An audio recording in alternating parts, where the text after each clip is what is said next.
like to call the order of the Common Council meeting for July 27th at 6 p.m. Attendance roll call. Aldermans Madden. Here. Kabaki. Here. Engelhardt. Here. Kapusta. Here. Terrence is absent. Hamel. Here. Wolf. Here. We have a quorum present. Thank you. Statement of public notice. This meeting was noticed in accordance with the open meeting law. Thank you. Public comment. This is an opportunity for anyone from the public that would like to discuss anything on the agenda for tonight. This is not the public hearing, which will be coming later. So if you want to talk about the rezoning, that's immediate following that. But if there's anything else you want to talk about on the agenda, now's your opportunity. Going once. Can you come up to the microphone, sir? We can't interact with you, though, so if it's a question, we can't answer it by law. Sorry. Maybe you could answer if he has something. Yeah, thank you. All right, communication. Oh, if you do want to speak to us, you can come up to the microphone, state your name and address. But if it's regarding the rezoning, you're going to have an opportunity right after this. Well, I have a question. So I'm here on behalf of my mom. Can you put the microphone down? Yeah, thank you. Is it on? Just tap it. On the left-hand side, there's a little button. Make sure it's on. Sorry about that. And she has to say her name and address. Yes. And just state your name and address first. Okay, well, I'm here on behalf of my mother, Betty Miller. She's unable to attend today. Her address is South 63, West 16875, College Avenue. And your name and address? Barbara Miller, her daughter. I can't hear her. Is that? Yeah, I don't think Adam, can you check? Hello. Hello. Hello. Okay. Just got to speak a little louder. Okay. I don't have to do it over again, do I? No. Okay. So aside from the rezoning, I guess I'm concerned about that with the current zoning that there'd be 16 properties adjacent. Okay. So if this is regarding that public hearing, why don't you wait? Because this is. Well, that's just, well, not really, I guess, but my concern that doesn't have to do with the rezoning is the traffic, the amount of traffic that this is going to create. Which is all something that would, the rezone, that'd be pertinent really? for That's the, part of the yeah, rezoning? anything Okay, that the I thought it rezoning is was going to just for the affect. density. Yes. Okay, well, I'll come back up later. All right, thank you. Does anyone else have anything to say about something besides the rezoning property? I'm not sure if this is rezoning or not. Well, I wanted to know about the utilities that will be. That's all with the, that's all for the public hearing that, but, Okay. all right, was great. Anyone else? All right, so I'm gonna end the public comment area and go to the public hearing. So, you want to read it?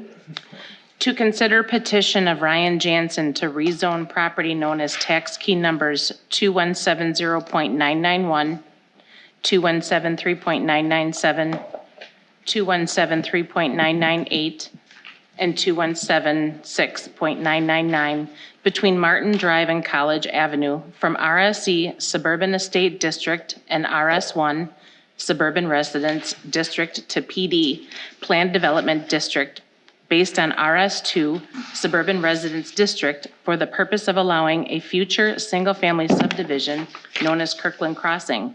The request also includes an amendment to the 2020 comprehensive plan from low-density residential land use to medium-density residential land use. Thank you. Adam, you want Thank to you, give Mayor. an overview of what we got going? Yeah, just a brief overview here. This proposal is for the rezoning for Kirkland Crossing, which has been submitted by Ryan Jansen. They're looking at rezoning a total of 4 properties that have been kind of assembled or under contract, are all located just east of Park Arthur. As was stated in the notice, the request is to rezone from RCE Suburban Estate District and RS1 Suburban Residence District to a planned development. Planned developments always have a base zoning that they're based off of, and this base zoning would be based upon the RS2 Suburban Residence District. The total area that's proposed as part of the development rezoning is about 91.2 acres. The tentative subdivision is proposed with a total of 108 lots, 107 lots in the development proper, 1 lot off of Martin that's being severed, that's an existing home, and 4 outlots for a combination of stormwater and preservation purposes and different kinds of easements. There also is shown 1 easement that would be for emergency access, which I'll talk about in a second. There will be stormwater handled within this incomplete development, so you'll see on the proposed concepts that there are stormwater ponds throughout the plan. As far as the comprehensive plan goes, currently the 2020 comprehensive plan identifies this area as low-density residential, and as part of the request, is to amend to medium-density residential land use. The medium-density residential was something that was already possibly going to be suggested as part of the adoption of the upcoming 2035 comprehensive plan, which we'll see later this year. But since they're moving faster than the plan is, they're kind of expediting requesting that process. Additionally, until a recent utility sewer study was completed regarding sewer serviceability, this general area we didn't think had nearly the amount of potential that it could.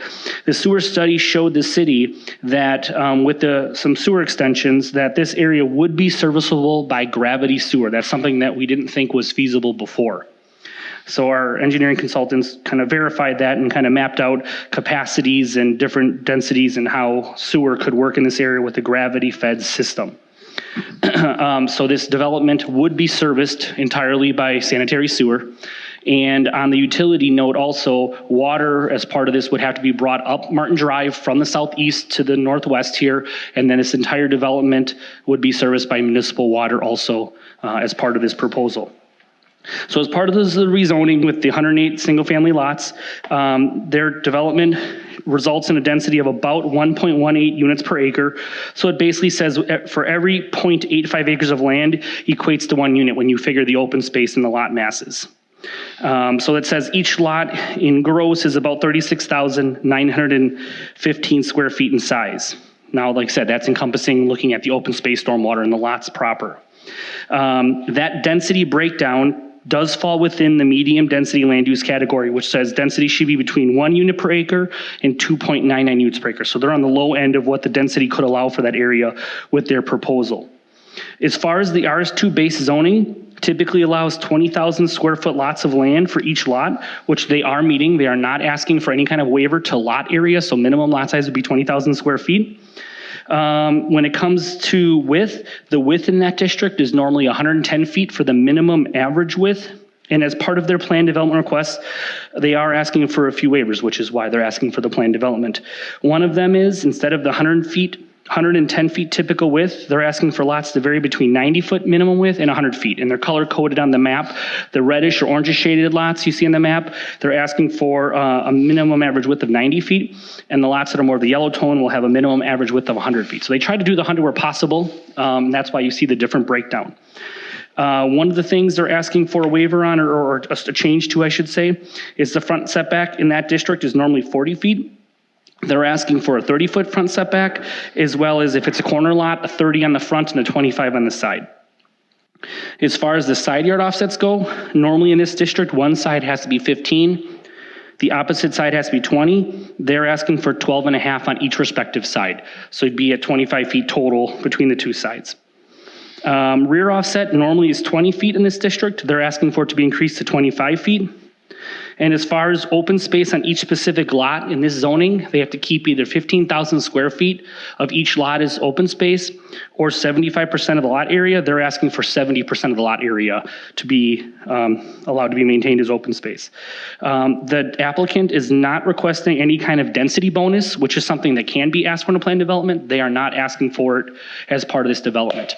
You will see in the plan, which is just a concept at this point, kind of the current layout, you will see that the bulk of the tree area that kind of bisects the site in an L shape is being preserved.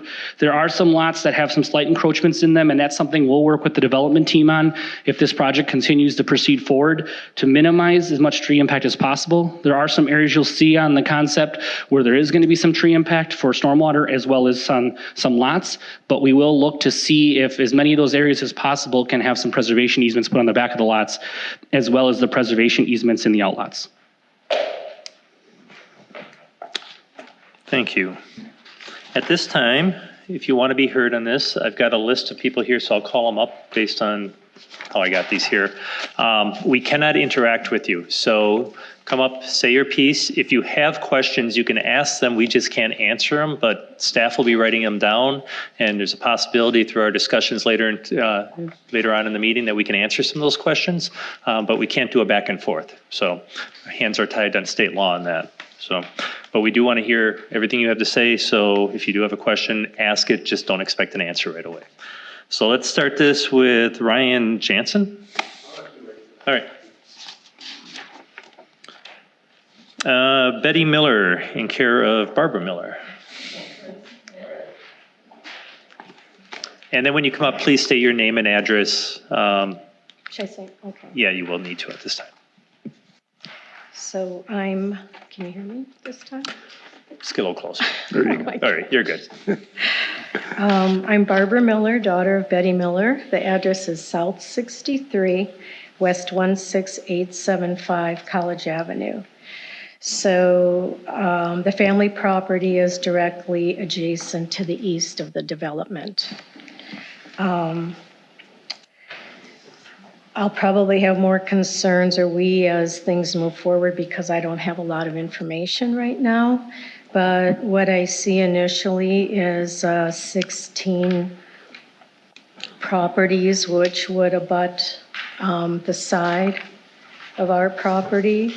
And with that high density, as I think you're well aware, everyone puts all of their ugly things and garbage and what have you to the back of their yard. So we would have 16 people's ugliness facing basically our front side yard, because our house faces to the back.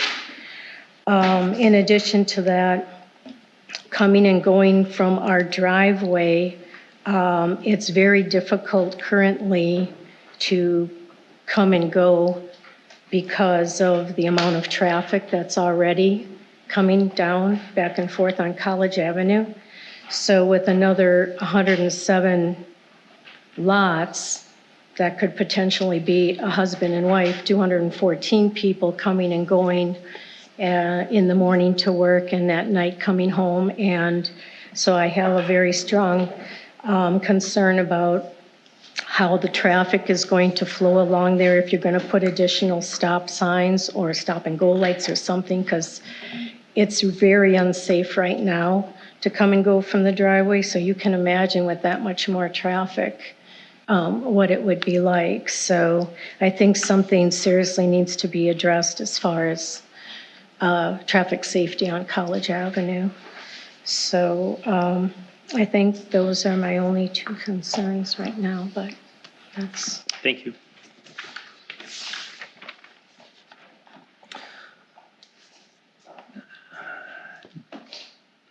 Is it David Brandt? No? Okay. Oh, I'm sorry. You do have it marked on here. You don't wish to speak, but if you'd like to speak, go ahead. I'm concerned about traffic too. I've lived on that curve for 52 years.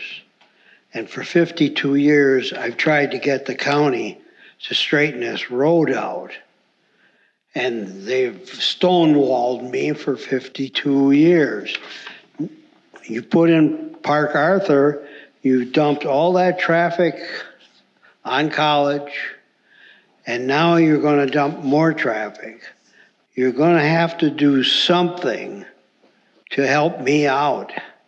I live on that blind curve. I can't get in and out now.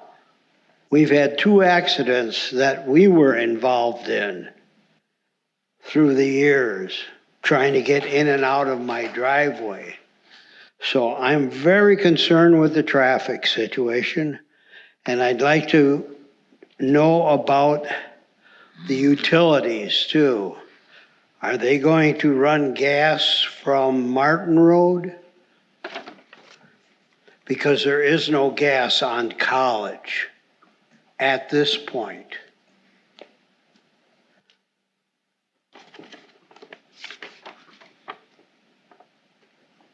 And that's about all I got. All right, so you're Mr. David Brandt, and your address is 17176 West College? Correct. Thank you.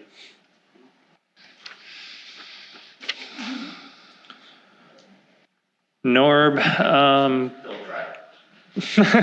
well, you get to state it with your name and address when you get up there. Norbert Teledetsky. Yeah, Okay. I'm Dave and Betty's neighbor.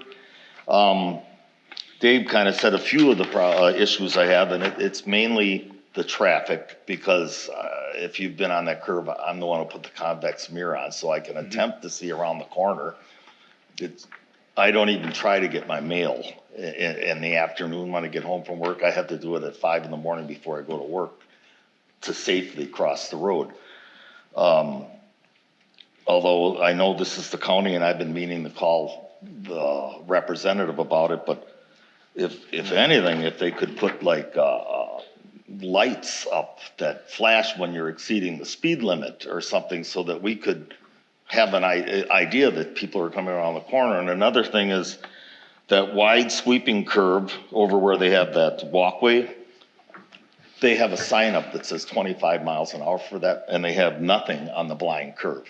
So I don't know if somebody put the sign up backwards or what, but there's no sign saying to reduce your speed on a blind curve. So needless to say, it's very, very difficult to get in and out of the driveway safely. I've come close to being hit a couple times, once on my motorcycle. So big thing, the traffic, okay? Then the next thing is we're kind of in a dead zone here, because we're only a couple of lots that are on the north side of College Avenue that are in Muskego. And we have gas and sewers at the church on the corner. We have gas and sewers at the gingerbread house. And we tried to get the gas lines brought in a few years ago from the horse farm, I forget his name. But they wouldn't do it because there isn't enough people to do it, unless we wanted to spend like $10,000 a house to have the gas brought in. So I was really hoping with this development that we could somehow get gas, water, sewer to these houses, because if you don't do it now, it's never going to happen. That we're going to be stuck forever, because you're not going to bring in something for a couple of houses, and this is a perfect opportunity to do that. So yeah, I think there was one other thing I can't remember now, but the main thing is the traffic. Oh, I know. The density. This is a lot of homes, half-acre lots. I mean, I had a house in Bayview that 100-foot wide. It's a city lot, okay? It's not, in my opinion, it really doesn't match what Muskego has as far as homes go. So I kind of object to the change in the zoning to the medium density, because you got, like Barb over here said, there's a lot of cars coming in and out of there from Port Arthur. Now we're going to deal with this. It's just going to make the road even more difficult to access my home. All right? All right, thank you.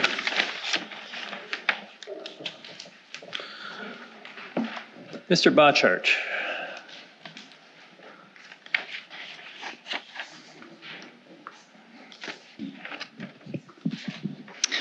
Joseph Boscher, W170S6768, Timber Court.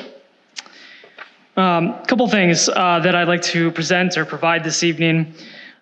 First is that I think we ought to follow the 2020 plan as provided and as adhered to by the community. The land use map on the 2020 plan calls for low-density residential, RSC, RS1, calls for a conservation preservation, and it also says the city shall look into acquiring a portion of these lands. The comprehensive plan certainly transcends all plans for the city. This isn't a district plan. It is a city comprehensive plan, and I think it ought to be followed. It was referenced that there's the 2035 plan that's coming forward. I certainly look forward to participating in that process, but it is incomplete. It has not yet had public feedback. It has not yet been adopted by the city.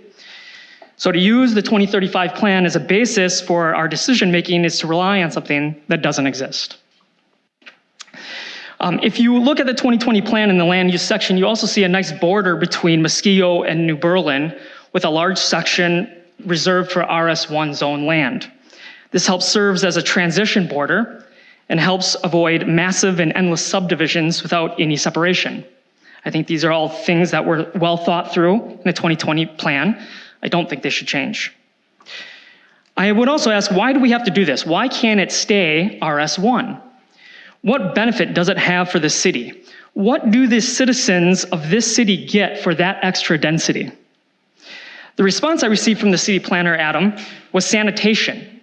So my question is, well, why can't we have sanitation with RSE or RS1? Why is that not possible?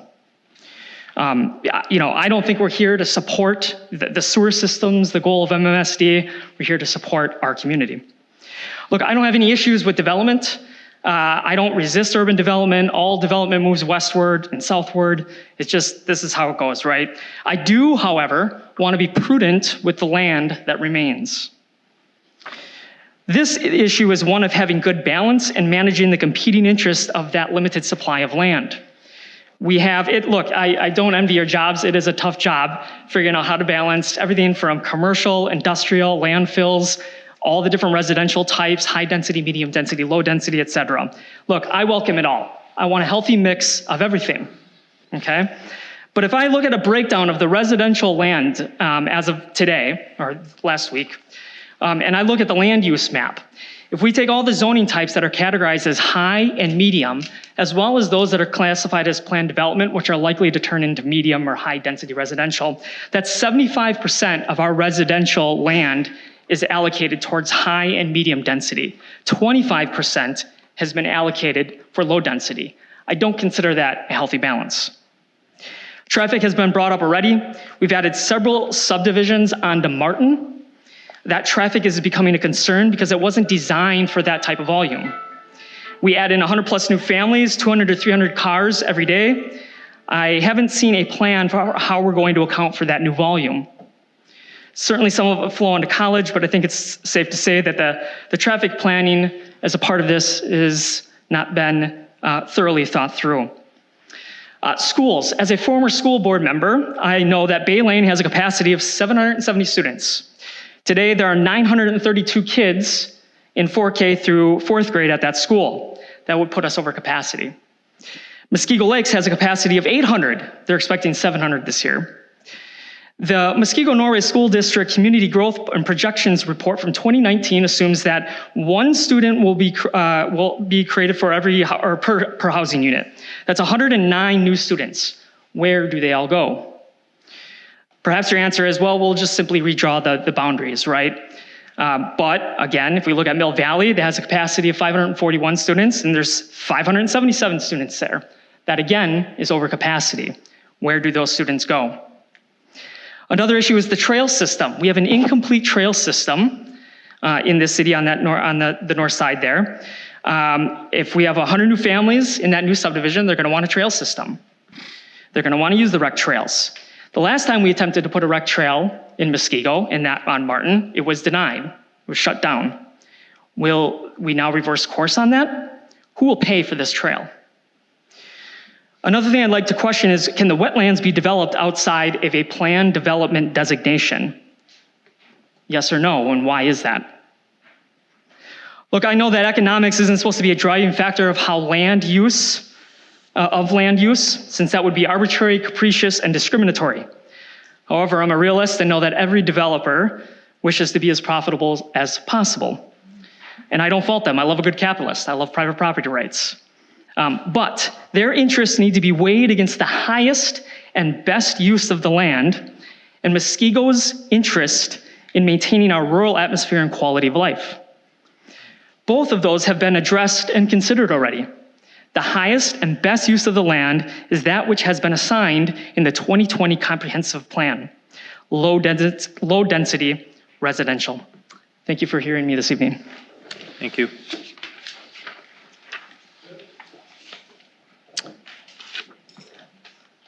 Eileen Zimbransel? Thank you.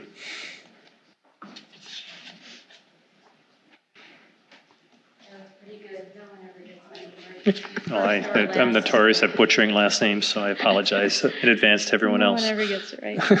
My name is Eileen Bransel. I live at W170 S6729 Timber Court here in Muskego. For generations, the woodlands between Martin Drive and College Avenue were occupied solely by the Potawatomi tribe. It was not until the 1970s that residents of Muskego began to develop and build their homes in the native woodlands. Over the past 50 years, and I'm proud to say I've been part of this for the past 20 years, the homeowners of Timber Court, Oak Hill Drive, and Martin Drive have loyally protected and maintained the woodlands. The Woodhill neighborhood is an excellent example of a successful community within the city of Muskego. A very recent development, the waters of Lake Danoon, is a more contemporary example of another successful residential community that has given great attention to maintaining and preserving our environment as once inhabited by the Potawatomi. Unfortunately, some developments have missed the mark, and I'm not going to name names, but we do have a very large community where the homes are disproportionately large for the lots, resulting in an aesthetically unattractive community. And I am sorry to say that the plan as proposed, there are some lots that are too small for the development. And if approved, I feel there should be restrictions on the size of the homes so that that same, again, I don't want to name names, but so that does not occur again. In addition, due to the close proximity of the proposed lots, one homeowner failing to maintain their property will negatively impact more than one neighbor. I am not opposed to the rezoning as long as the development is handled in a safe and responsible manner, meaning lower density, concerns with traffic addressed, and larger lots. Together as a community, we can ensure our children and grandchildren enjoy the beauty of Muskego as it was intended to be. And many things have been addressed already, so I'll just highlight some of the things that I think still need to be pointed out. Public utilities, we've touched based on that, who exactly will be paying for the new public utilities along College Avenue and Martin Drive, the city of New Berlin, the city of Muskego. I do believe that all new streets utilities within the proposed development should be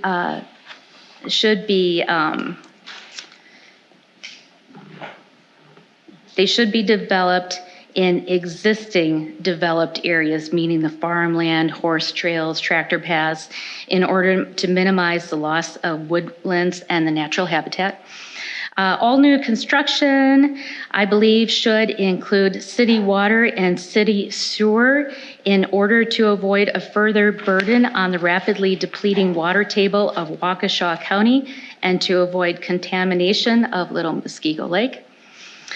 The development, I believe, should include permanent open spaces, permanent woodland space, stormwater management, and it appears that quite a bit of that has already been addressed.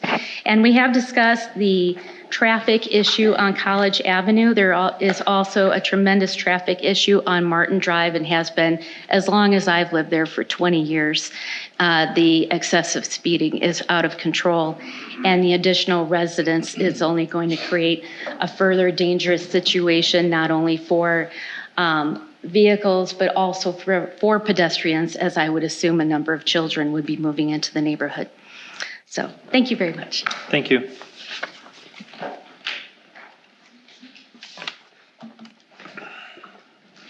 John Iglinski?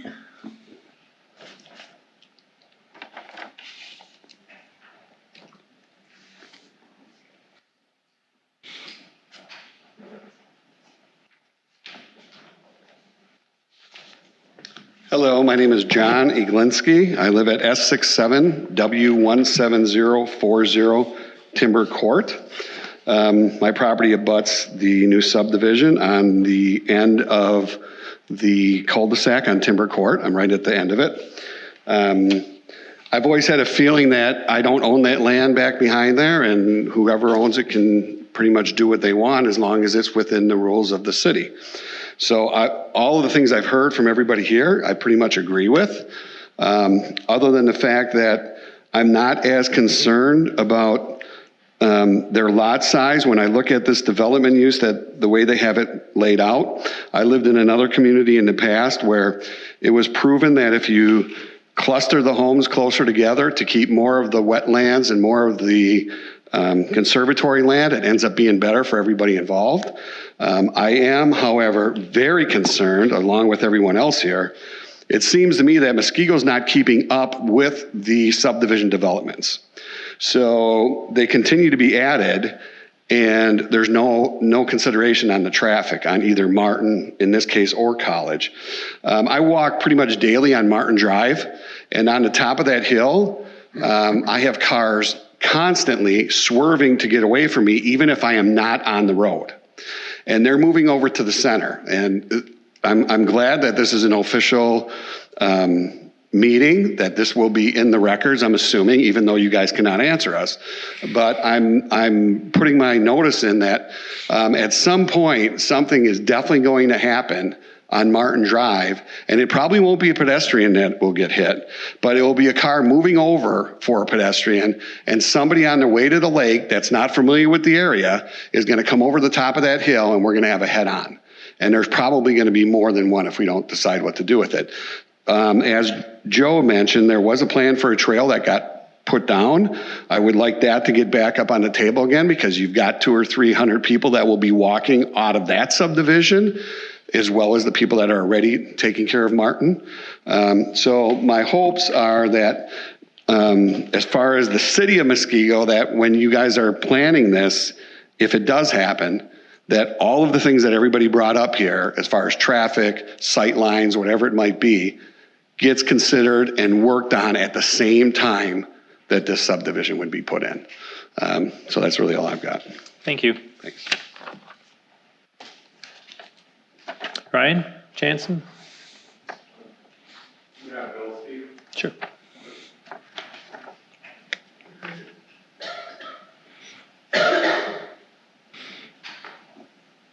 My name is Bill Carity. I am not a resident of Muskego, but I represent the petitioner here, Ryan, and we are doing this development together. I took a few notes as I was listening to this, and so I just would make a few comments. We are very much aware of the traffic and the problems with that, as I call it, the camel hump that goes around the hill on College Avenue. One of the first things that we did is that we met with the county, with the party who issues the permits for access, and we met with our engineer, and we tried to stage that westmost access as far to the west as we possibly could, so that there wasn't any blind areas, so that insofar as the traffic, I believe it's 35 miles an hour, there's enough braking distance, and that was the area that was essentially suggested to us. We had, you may notice that our long cul-de-sac that heads towards... Bill, can you tilt that up just a little bit so the mic picks you up a little bit? You may notice that our long cul-de-sac there ends in a cul-de-sac. In the beginning, we thought that perhaps that should pattern out to College Avenue, but between the engineers at the county and our engineer, they decided that that would not be a good place to allow for any traffic patterning out of our proposed development onto College Avenue. So actually, there's another drawing that I think that we submitted with our preliminary plat that shows that the potential for another access point much further to the east, again, to try to make sense of sighting distances, braking distances, and all those blind spots that occur. Not sure that I can make a lot of comments with regard to Martin Drive. We have our one axis down there on Martin Drive. I will say this, that it was strongly suggested to us in the very beginning of our planning stages, which we've been working on for maybe 6 months now, that there would have to be at least one access point out between Martin Drive and College Avenue, and it resulted in the land plan that you currently see. We do plan on extending gas from Martin Drive up to College Avenue, which perhaps would allow for some of the folks that are absent who don't have gas to be able to extend gas to their homes. I don't know specifically where those homes are and what the cost would be to extend it along along College Avenue, but certainly our development is something that's going to be fully serviced with sewer, water, telephone, gas, electricity, cable, and perhaps that's an opportunity for those people who don't have gas currently. Frankly, I didn't know that there was no gas in College Avenue. And so I will say this, there was one, Mrs. Miller mentioned that she was concerned about how the lots that back up to their property on the east, we're going to have deed restrictions. And our deed restrictions are not going to allow for people storing things and barrier fences. If we have landscape, we'll have to approve all the landscaping, and we're going to try to make sure that the front and the rear of the homes are clutter-free. And these will be highly stylized, very nice homes, and we will exercise that universally across the entire area. I will say that the one comment with regard to the 2020 plan, and we were keenly aware of the city's 2020 plan when we spent time with your planner and engineering staff, that 2020 plan was composed at a time when there was no recognition that there was any sanitary sewer or water. We have to bring water almost 3/4 of a mile to this property. There was no sewer or water. And in fact, this area has been known as the donut hole, if you will, in the city of Muskego. And so I was not involved in that planning process. I don't know what all the commentary was, but I do know that the discovery of the fact that this parcel can be fed by gravity sanitary sewer allows for the orderly development of this property instead of on sewer and on water, which I believe is more environmentally responsible than, for instance, on well and septic. And that is a concern. And as Adam said, that when we first approached the city, that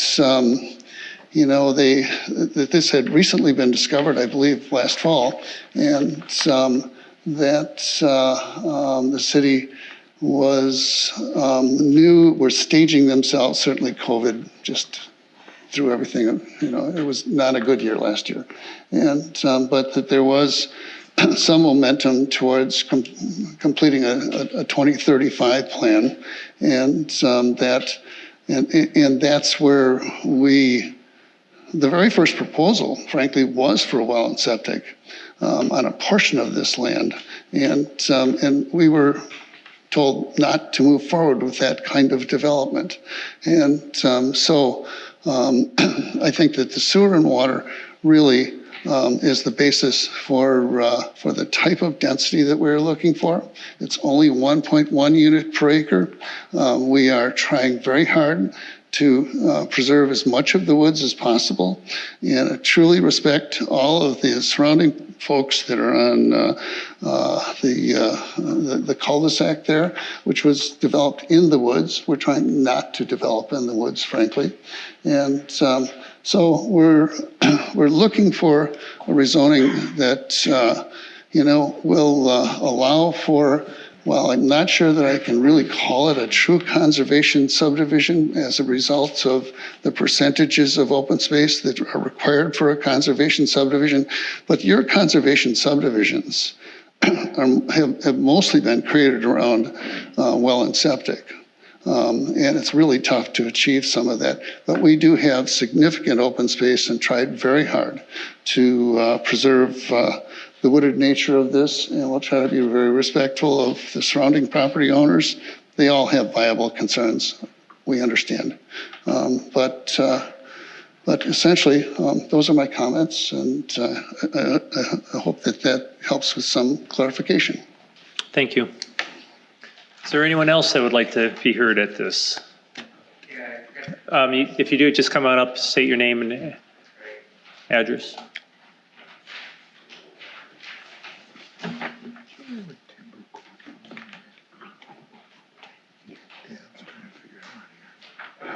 My name's Troy Conkle. I live on 17044 West College. I am the far east property on the north side of College. When we purchased that property, we saw a gorgeous field across the street. In the back of my head going, well, I wonder what the plan is. So we looked at the city's comprehensive plan, the 2020 plan, and here we are. It's not going to be like the 2020 plan. I was hoping for a lot less development. No development would be nice, but we have what we have here. I just kind of said before, my neighbors share the same problem with me. We live on what we call Dead Man's Curve. I mean, this winter, how many cars do we see piled up in the snow across the street? My kids right now will book down College because everybody wants to go to the park. Nearest park is Idle Isle. Well, there's no good way to get over there. It's okay now. It's going to get worse if this goes through. I mean, there's going to be traffic galore on this road. I'm sorry, but your trail system right now, and you got a trail system over here, a trail system over here, it's like Milwaukee's little subway system they got. One trail does not connect to the other. I mean, this thing's got to connect. A trail along College would be nice. I walk and bike the College Avenue down to the park. Usually I tell the kids, stay on the right, on the white marker. There's no more white line. It's eroded, it's broken off. The street's so bad. And here we are adding something across the street. We can't even fix up what we have already. You come from one direction, it's 25 miles an hour. You come from the other direction, it's posted 40. To me, that doesn't make any sense. And this is gonna get uglier with these houses butting up against this road and the amount. I wasn't shocked when I pulled this slip out just now. And I'm not very happy. If I would have known this 5-6 years ago, I wouldn't have bought that house right there. Destroying a good community right there. That's all I got. Thank you. Anyone else? Just come up, sing one at a time. Or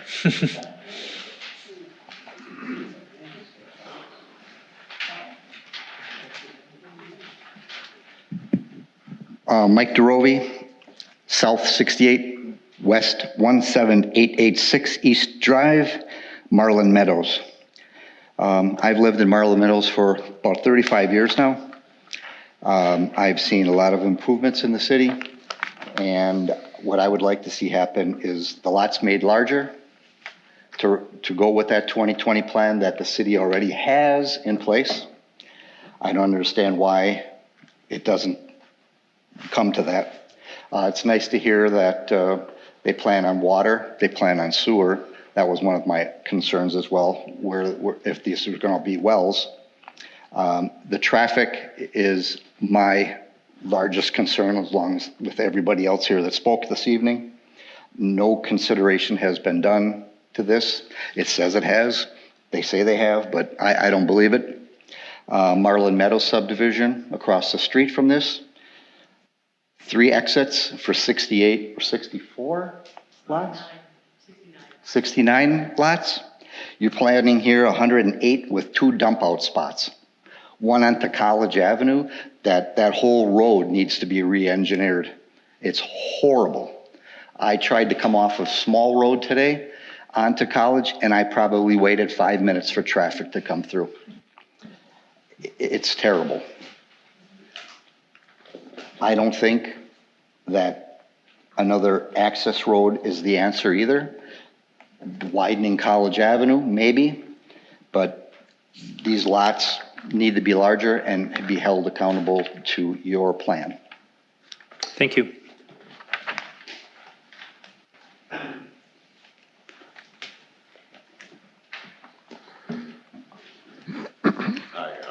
Kurt Lemke, South 63, West 1669 College Avenue. I'm just a little bit east of the subdivision, and everybody touched on this traffic stuff. Going around that turn and everything is one thing, but when they're coming down that bottom of the hill, it seemed like they're hitting 60, 70 miles an hour. A lot of, I would say 40% of the traffic is probably a realistic estimate on that. As far as the sewer gravity thing, that all sounds good. Where is it gravitating to?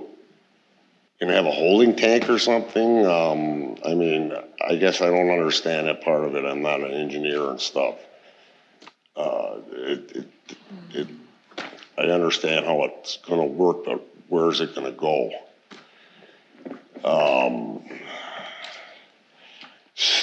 The RS1 2020 plan with the larger lots, that would diminish the percentage of a lot of these issues we have right here with mainly traffic and walking past and all this stuff. Half of the walking past Muskego I see put up in the last 5, 8, 10 years. 1 year, 2 years later, they're tearing them back up for something else. It's like a total waste of money. I don't understand that part of it either.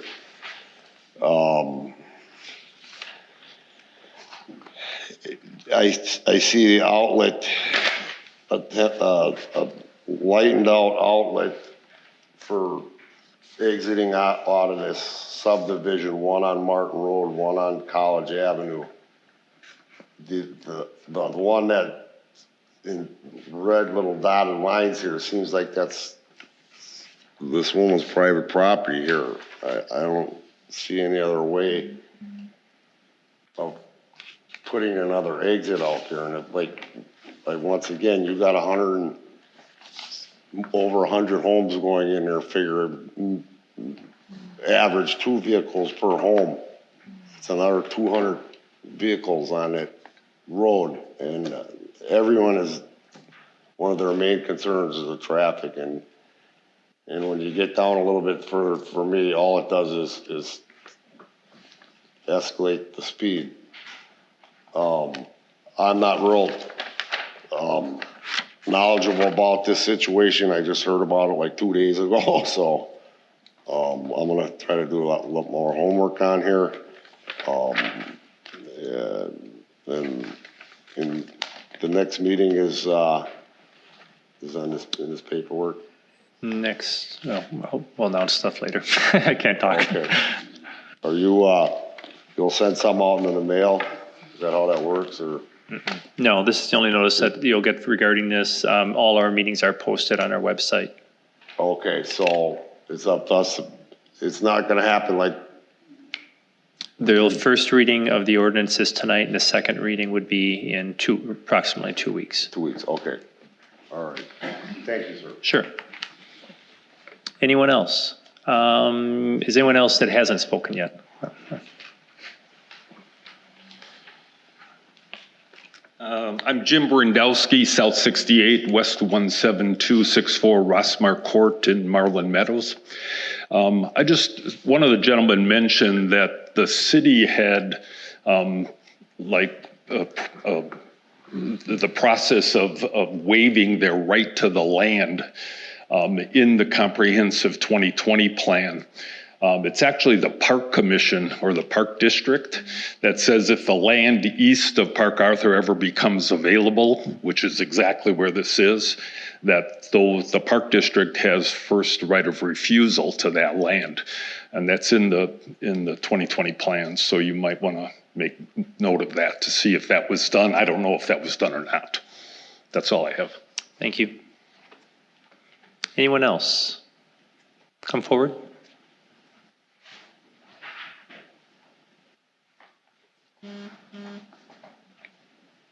Beth Hischke, S68W17763, Mary Beck Lane. I'm also in Marlin Meadows. I just wanted to say the traffic does that is something that I guess I think about. The other thing is my husband and I have lived there for 18 years, and we have always said when that field gets developed, we want in. I don't know if I want in with this. I feel like the lots, I would like them to be bigger, and I think that would help with the traffic, and I think that would help with some of the concerns. So while I'm excited that it might be developed, I have some concerns about that. And like I said, my husband and I have always said we would buy a lot there and build, but I would like to see bigger lots too. So that's Thank you. it. Anyone else? Now's your chance.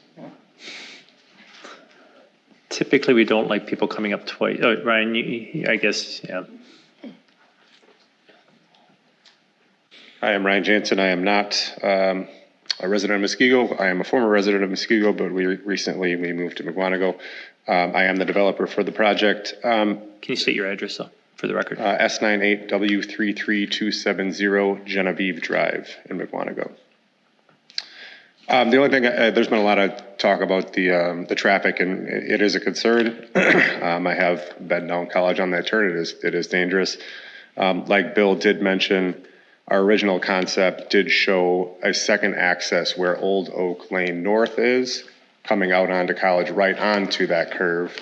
And between our discussions with the county, we did decide to turn that into a cul-de-sac rather than having the two access points. So, there's a couple folks out here concerned about the amount of access points. There really just isn't any other good place to put an access point. Another thing along the lines of the traffic, because the development is over 100 lots, it will trigger a traffic impact analysis at the county level, which we'll be required to pay for. I think it's $10,000 probably.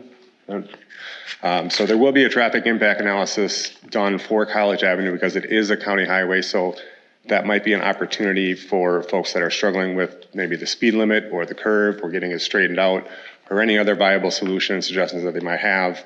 That might be a good opportunity for them to get some of these things changed on College Avenue, at least, state their piece in that forum. I know because it is a county highway, there's not a whole lot the city can really do about College Avenue.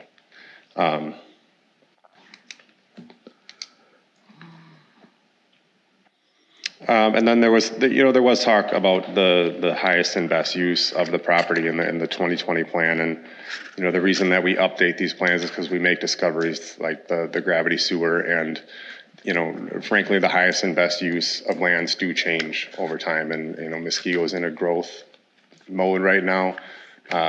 So it's a young community, young families. And frankly, this doesn't, not that this is a concern to the folks out here, but in the current zoning, it would allow for about 60 well and septic lots. And I think municipalities, as development grows out from Milwaukee County into Waukesha County, and it gets more and more people are it's growing that way. Most municipalities are trying to get away as best as possible from well and septic communities. I mean, when you buy a house with well and septic, you should know that you're responsible for those things, but that doesn't stop folks from calling the city when they're having problems with their septic system and their well, and fielding those calls, and the city being responsible for that stuff sort of down the line. And then when stuff does become available, the city being responsible for or organizing, putting that infrastructure in, 20 or 30 years down the road. So like I said, it would allow for 60 lots, well and septic lots, how it is. So, I mean, it would have been a significant development, whether, it was well and septic or whether it is city sewer and water. And additionally, bringing those utilities up through this area will allow for folks that haven't had access to those utilities to gain access to some of those utilities. I think the development is great looking. It's going to be a wonderful addition to the city. It's really, most of the lots back up to some woods, most of the other ones back up to the park. We did create a path from the neighborhood to get into the park system. So we were looking at that sort of use for the residents of the neighborhood. And then there was the long-standing goal of the city to finish Landon Drive through to College. I think that's been on the agenda for forever, Adam? I don't know, for forever. So this also did achieve that goal at the city level. So, thanks. Thank you. Does anyone else like to be heard? Did you have something you wanted to add? I did, if I could. You can come up. Again, this is a little bit on a personal note, but 16 of these homes are going to be backed up to our property, which we purchased to have privacy and serenity, and we're going to completely lose all of that. I know when people let their dogs out and their children to play, they don't always stay in their yard, and I think we're going to always have issues with people trespassing. He might have deed restrictions or what have you with what you can put on the lot, but no one is going to be around to enforce that. No one's going to, you can't be calling the police all the time or getting in an argument with a neighbor because they don't respect our privacy. Also, this other piece of road that comes and ends here and abuts, I think unless there's a block to keep cars from going through, I think cars will come through and go down our secondary driveway out to College Avenue, which again is going to just be a major intrusive issue. There's also 2 areas of our property that the water naturally flows to the west. And if it's not allowed to continue to flow to the west, which would create wet places in some of these properties, it's going to back up and flood our property. I don't know what kind of engineering was planned to deal with that, but if they stop it from flowing, we're going to have a flooded 2 sections. And if it's allowed to flow, you're going to have probably 4 or 5 properties that have flooded yards, and that's not appropriate either. So again, I think the density on this section of the development is excessively high. Thank you. Thank you. Anyone else? Hearing none, I just want to let you know that the city does not design developments. We react to them as they're brought forward. We aid the developers with questions as they're coming through the process. We take what they present to us. We take all your input. Council considers all that. We have 2 readings on this for a reason. That way we're not making a decision tonight. We have time to get more feedback, to think, to do some research. I shouldn't say we because I don't get the vote. They do. Thank you for all giving your feedback. And Mr. Trabakowski is going to add. Mayor, it's going to say, so as far as process, that's something I should have covered earlier. So like you mentioned, the different readings. So this next Tuesday on the 3rd of August is going to the Plan Commission. The Plan Commission reviews the comments from tonight as well as their own discussions and any kind of staff preparations. And then they make a recommendation on the rezoning. And also on that agenda will be the preliminary plat, which is a more formal layout approval. And then those 2 items, the preliminary plat and rezoning, as the mayor mentioned, come back in about 2 weeks on the 10th for possible action. Our meetings typically start at 6 p.m. All right. So thank you everyone for coming through. I'm going to declare this public hearing closed. Thank you. Mayor, if I can just make one comment. Sure. Everybody, just so you understand, I don't think it was actually mentioned, but the meetings are every 2nd and 4th Tuesday. So if that helps you out when you're looking for something. So it's the 2nd and 4th Tuesday of every month. And then the other thing I wanted to bring up is the speed signs. They said there's 20, 45 on each side. That's something we should look at right away. Yeah, so if we didn't take notes at that, we should look at that on College Avenue. That's all I got. Thank you.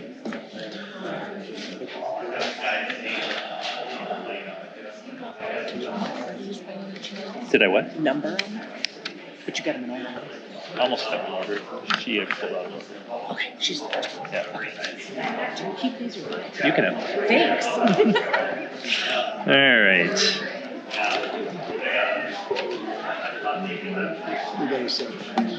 We still have a meeting to go on, so if you're going to take your discussions, if you could take them out in the hallway, that'd be awesome. Otherwise, you're welcome to stay and listen to the rest of our exciting meeting. Moving on with consent agenda. Approval of the July 13th Common Council meeting minutes, approval of operators licenses, Resolution 062-2021, approval of a final plot for Danoon Country Estates North Subdivision, Resolution 063-2020. I'm going to ask you if you're going to have discussions, please go out there. We're going to have, nope, the public hearing is done, not the rest of the meeting. Resolution 063-2021, award of bid for reconstruction of Little Muskego Lake Access Number 9. Resolution 064-2021, approval of a joint powers agreement for the 911 emergency system with Waukesha County. Resolution 065-2021, approval of a bond reduction for Home Path Financial LP Cobblestone Development. Resolution 066-2021, approval of an Eagle Scout Gaga Ball Pit project. Resolution 067-2021, approval of the Marshland Camps Preserve parking lot. And Resolution 068-2021, approval of a certified survey map for Carrick. Move to approve and gross. Second. All those in favor say aye. Aye. Aye. Opposed? That passes unanimously. There is no new business. Review of committee reports. In front of you, you have the Finance Committee meeting minutes from June 22nd, 2021, and the Plan Commission from June 1st, 2021. First reading of ordinances and possible second reading if rules are waived. Ordinance number 1461, an ordinance to amend the zoning map and 2020 comprehensive plan of the City of Muskego RSE and RS1 to PD for Kirkland Crossing. This is the first reading. Does anyone have any required, well, first of all, is there any comments or any required information needed for the second reading?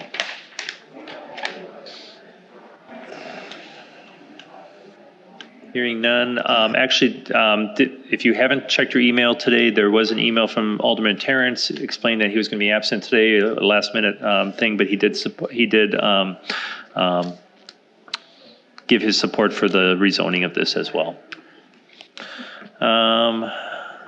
Moving on to license approvals. Approval of an outside dance permit for AJ's Bar and Grill on Boxhorn Drive for Sunday, August 22nd, 21 from 3:30 p.m. to 7 p.m. for patio music. Move to approve. Second. Discussion. All those in favor say aye. Aye. Opposed? That passes unanimously. Approval of an amended license premise for AJ's Bar and Grill on Boxhorn Drive for Sunday, August 22nd, 2021 from 3:30 p.m. till 7 p.m. to include the grassy area immediately surrounding the patio. Move to approve. Second. Discussion. Hearing none. All those in favor say aye. Aye. Opposed? That passes unanimously as well. Approval of an outside dance permit for Eagle Park Brewing and Distillery on Commerce Center Parkway for Friday, July 30th from 4 p.m. till 10:30 p.m. Move to approve. Second. Discussion. Hearing none. All those in favor say aye. Aye. Opposed? That passes. Voucher approvals. Motion to approve utility vouchers in the amount of $409,160.70. Second. Discussion. All those in favor say aye. Aye. Opposed? That passes. There are no tax vouchers. Motion to approve general fund vouchers in the amount of $439,202.03. Second. Discussion. All those in favor say aye. Aye. Opposed? That passes. Motion to approve wire transfers in the amount of $780,778.09. Second. Discussion. All those in favor say aye. Aye. Opposed? That passes as well. City officials report, we have none. Communications and miscellaneous business as authorized by law. Any updates from any liaisons? No. Any other communications requests? Mayor, I was curious, when we're going into budget, are we going to have concise input on what has happened this year in light of our COVID and everything as far as how we are budget year to date? how we're going? She typically will give you a estimated, like where we are year to date on it. We don't get the actual final numbers until after the first year ever. But she can give you where we are year to date. I can tell you quickly. I hope there's extra comments on that for this year. There will be, yes. But typically, I can tell you offhand, COVID really didn't affect us negatively. Any future agenda item requests? Yes, I have two. One is I'd like to have a discussion on the financial recovery funds, the amount that's coming in. And I realize that the time span is fairly extended, but I'd rather have the discussion now, see what's on the forefront as far as what we would like to do there. So that's item number one. Item number two, I'd like to have a discussion on the human resource position. And I'd like to have that discussion include salary information, salary range, as well as some kind of job description, which can really be obtained from other communities that have the same thing. So those two items I'd like. All right. The recovery funds, we can do relatively quickly. The human resource, it'll probably be the end of August. That works. That's getting really close to the deadline. Yeah, no, we got a full month after that, because we're working on the job description right now. I don't want to bring a half, unless you guys want to create the job description yourself. I'd rather bring you a completed one and then have you change anything you want on it, but.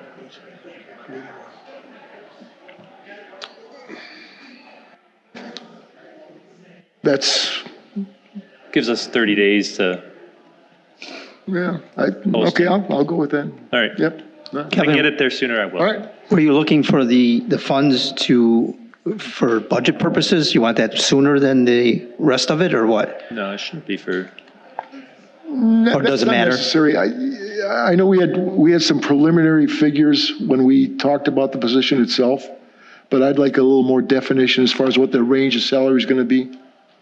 But I think that was built into that position. That information I can send you an email right away, because that's been approved through the budget. Sure. The range. So that I can get you right away. Just through an email, I can send it to all of you. Yeah, just send that out then. Yeah. All right. And we will be having a discussion also, along with the Recovery Act, of leaving or staying in MMSD's green infrastructure program as well. And if we leave it, what impact that has and what it does for our budget for the sewer utility as well. So that'll be brought up probably about the same time. Okay. Any other future discussions? Hearing none, a motion to adjourn would be in order. So moved. Second. All those in favor say aye. Aye. Opposed? We're adjourned at 7:08.